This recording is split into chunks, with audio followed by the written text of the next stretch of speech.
to Global with me, Matthew Amarelli-Waller. So, what have they actually achieved? China's president warned leaders of the G20 against empty talk on protecting global free trade, but aside from a statement opposing protectionism, it's difficult to identify specific measures agreed at the two-day summit. The one exception, perhaps, is the decision by the US and China to ratify the Paris Climate Change Agreement. Meanwhile, the British Prime Minister has been urged to give more details about her plans after the Brexit vote. The Japanese government has warned the decision may cause companies to transfer their headquarters to Europe. From the G20, here's John Sudworth. Not a talking shop, but a triumph of international diplomacy. At least that's how it's always spun. Even more so at the end of this particular G20 summit, perhaps, with the host China keen to use it to show it's both a rising and a responsible power. Your Excellency, President Xi Jinping. In his closing press statement, President Xi Jinping spoke of the progress that's been made on financial governance and international trade. Amid great global challenges and uncertainty, the summit attracted much international attention.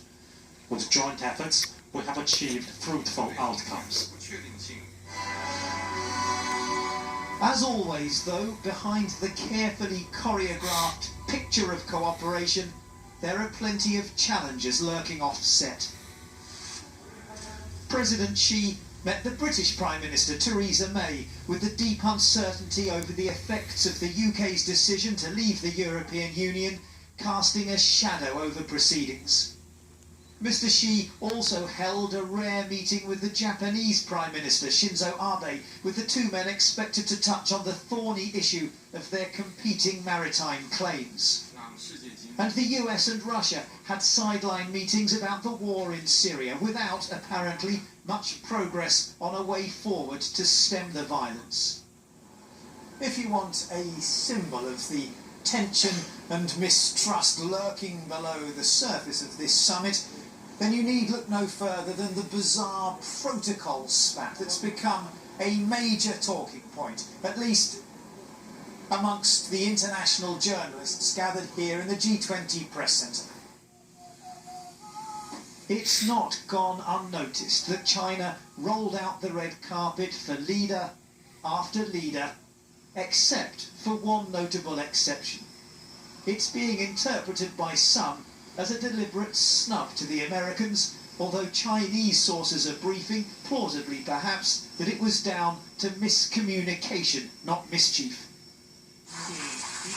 The one notable success for which this summit will be best remembered is the announcement by the US and China that they are ratifying the Paris Climate Agreement, bringing the moment it comes into force that much closer.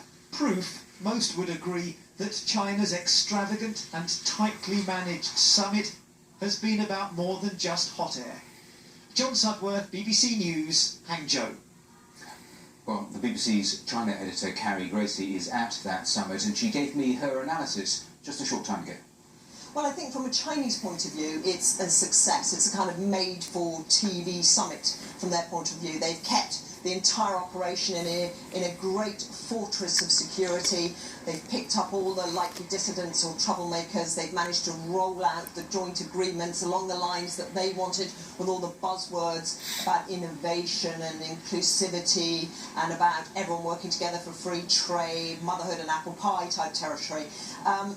Whether that actually amounts to the Chinese giving anything, because of course, you know, in the view of many of the participants, China's trade is not very free, its markets are not very free, investment is not very free here. So are the Chinese actually giving anything? Well, that's hard to see. There's talk of a steel forum. That is something that went into the joint agreement, and of course, steel overcapacity is one of the things that many of China's trading partners worry about, and they kind of on at China to do something about. So there's this steel forum, but whether actually that amounts to more than a talking shop, we shall have to wait and see.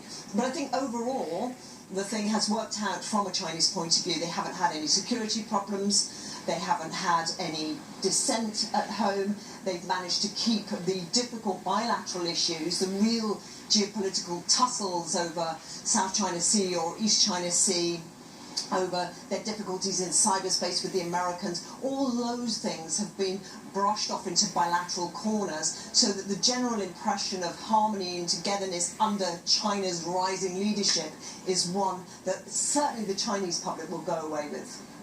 And Carrie, looming large, of course, is that whole issue surrounding Brexit.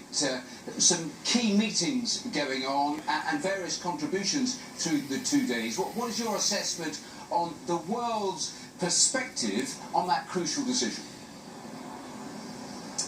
Well, of course, for Theresa May coming in on the back of the Brexit vote and having to do that very steep learning curve of getting to know all the other top leaders here, her first G20, her first big international summit, it's been an enormous challenge to explain and make sense of Brexit for a largely sceptical audience.